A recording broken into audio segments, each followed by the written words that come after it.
Welcome to Quickies. My videos are for entertainment purpose only. Movie के start में हम एक लड़के को क्रीपर से भागता हुआ देखते हैं। काफी रात हो चुकी थी। अंधेरे की वजह से दूर से आती कार की लाइट नजर आती है। वो लड़का उस कार की तरफ जाने लगता है। क्रीपर आकर उसे पकड़ लेता है। थोड़ी देर बाद उस कार पर एक नाइफ और हाथ आके गिरता है। अब 23 साल बाद का सीन दिखाया जाता है, जहाँ बहुत सारे पुलिस ऑफिसर्स थे। वो लोग ट्रक को ओपन करते हैं, जहां बहुत सारी डेड बॉडीज पड़ी हुई थी, लेकिन पुलिस ऑफिसर ट्रैप से बच जाता है। इतने में शेरिफ डेन नामी आदमी दिखाया जाता है, जो पुलिस से क्रीपर के बारे में बात कर रहा था कि वो उसकी लोकेशन जानता है और उसने सिटी को डिस्ट्रॉय कर दिया, बहुत से लोगों को मार दिया है। वो लोग उसकी बातों पर यकीन करते हैं। वो ट्रक वहां से लेकर जाने लगते हैं। उन्हें क्रीपर नजर आता है। वो लोग उसे ले जाने में कामयाब नहीं होते, क्योंकि उसका ट्रक ऑटोमेटिक था और क्रीपर उसके ऊपर खड़ा था। क्योंकि वो काफी स्ट्रॉन्ग था, इसलिए वो ट्रक को खुद मूव कर रहा था। वो एक पुलिस ऑफिसर को पकड़ लेता है। दूसरी पुलिस ऑफिसर, जो कि लेडी थी, वो उस पर गन पॉइंट करती है, मगर वो उसे समझाता है कि ऐसे ना करो, वरना तुम्हारा भी यही हाल होगा। इतने में वो पुलिस ऑफिसर को लेकर उड़ जाता है। लेडी पुलिस ऑफिसर मुंह देखती रह जाती है और कुछ नहीं कर पाती। सीन से कोल लेडी पर शिफ्ट होते हैं, जो कि काफी अपसेट नजर आती है। वो अपने बेटे के साथ रहती थी और उनका प्रोफेशन फार्मिंग था। वो अपसेट इसलिए थी क्योंकि उसके बेटे की डेथ हो चुकी थी और उसे मारने वाला कोई और नहीं बल्कि क्रीपर था। मूवी के स्टार्ट में जो लड़का दिखाया गया वो ही उसका बेटा था।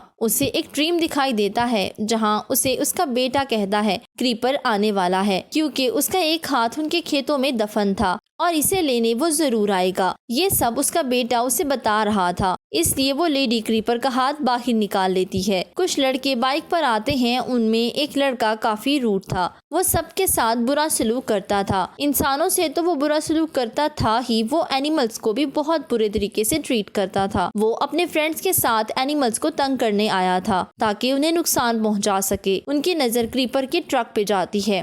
वो समझ आते हैं कि शायद ये वही ट्रक है जिसे लोग गायब हो जाते हैं। वो काफी मजाक उड़ाते हैं और सीरियस नहीं लेते। अब वो देखते हैं कि कोई नहीं देख रहा, क्यों ना इस ट्रक को चेक कर लिया जाए। एक लड़का पत्थर उठा के ट्रक को मारता है। वही पत्थर उसे दोबारा से आके लगता है। इतने में ट्रक का दरवाजा खुद ही खुल जाता है। उसमें बहुत ज्यादा डेड बॉडीज देखकर वो लड़के डर कर पीछे होने लगते हैं। वो काफी खौफजदा हो चुके थे। डर से वो भागने लगते हैं। इतने में एक एरो निकल कर रूड लड़के की टांग पे जाके लगता है। वो बिल्कुल एक तार जैसा था। अब कोई उस लड़के को अपनी तरफ खींच लेता है। वो बहुत चिल्लाता है कि मुझे अकेले छोड़ के ना जाओ। इतनी ही देर में क्रीपर वहां आ जाता है। बाकी दोनों लड़के भी वहां से भागने लगते हैं। क्रीपर उनकी तरफ रॉड फेंकता है और उन्हें मार देता है। तीसरे लड़के को वो उठाकर उड़ जाता है। सीन उसी लेडी पर शिफ्ट होते हैं। वो चेक कर रही थी कि ये हाथ जिंदा है या नहीं, और जैसे ही वो हाथ उसके पास लेकर जाती है, वो कटा हुआ हाथ उसे मजबूती से पकड़ लेता है और उसके साथ कुछ अजीब सा होने लगता है।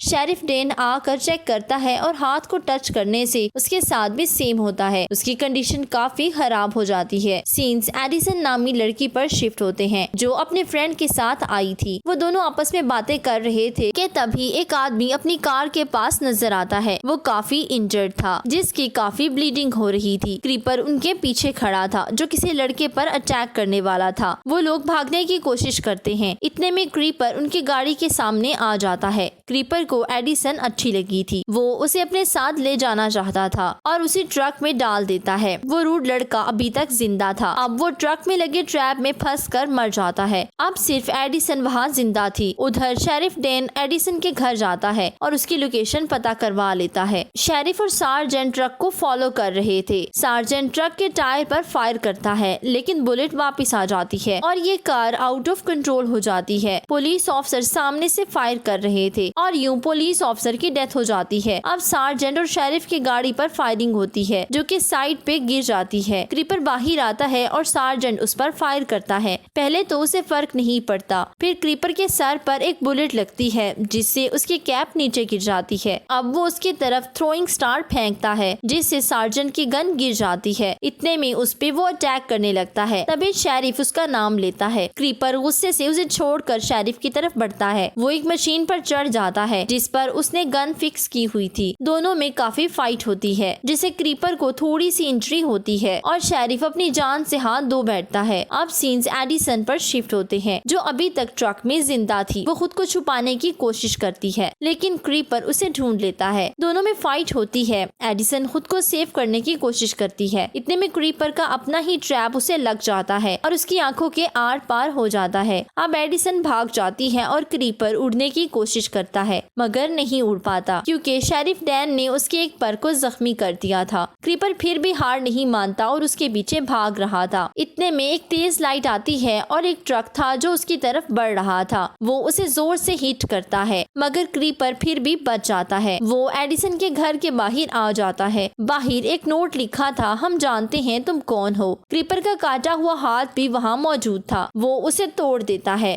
ताकि किसी को इस बारे में पता ना चले। अब हम मूवी के लास्ट सीन्स में एडिसन को देखते हैं जो कि अपने फ्रेंड को गुड बाय कह रही थी। न्यूज़पेपर के आर्टिकल में ट्रिश नामी लड़की को दिखाया जाता है जो मूवी के फर्स्ट पार्ट में थी। उसके भाई को क्रीपर ने मार दिया था। अब वो उसे वार्न कर रही थी कि वो उसे मार देगी। इसके साथ ही मूवी का एंड हो जाता है। Please don't forget to subscribe, follow my social handles. Thank you for watching.